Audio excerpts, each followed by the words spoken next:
ابراہیم علیہ السلام و تسلیم کی سنتوں کے فوائد، یا آپ کی سنتوں کے کیا کیا فائدے ہیں، تو اس میں ایک ذکر آیا تھا داڑھی کے بارے میں کہ داڑھی ایک مشت رکھنا سنت ہے اور مشت سے زیادہ کاٹنا بہتر ہے، یعنی ایک مشت سے زیادہ ہو جائے اس کو کاٹنے میں ہی بہتر ہے۔ اسی میں یہ ذکر بھی آیا تھا کہ چھوٹے بچوں اور عورتوں اور خصی انسانوں کی داڑھی نہیں ہوتی۔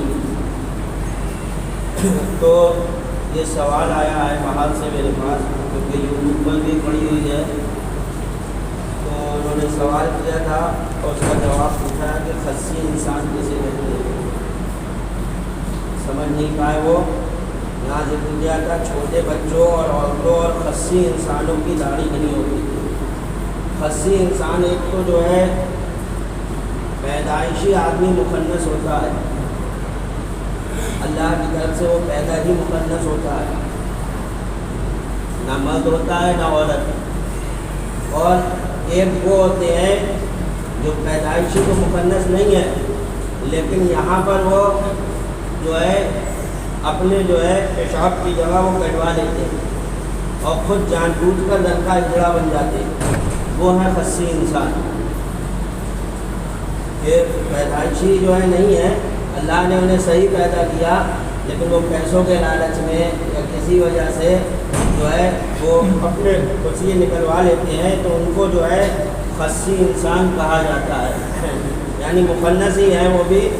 تو چھوٹے بچوں اور عورتوں اور خصی انسانوں کی داڑھی نہیں ہوتی۔ الحمدللہ جو مرد ہوگا اس کے چہرے پر داڑھی ہوگی۔ بچوں اور عورتوں اور خصی انسانوں کی داڑھی نہیں ہوتی۔ اچھے بھلے آدمی سے خصلے نکال لیے جائیں تو داڑھی چھڑ جاتی ہے، یہ انہوں نے بتایا۔ تو سمجھ گئے ہوں گے میرے خیال سے کہ خصی انسان کسے کہا جاتا ہے۔ اعوذ باللہ من الشیطان الرجیم، بسم اللہ الرحمن الرحیم۔ وَإِذْ جَعَلْنَا الْبَيْتَ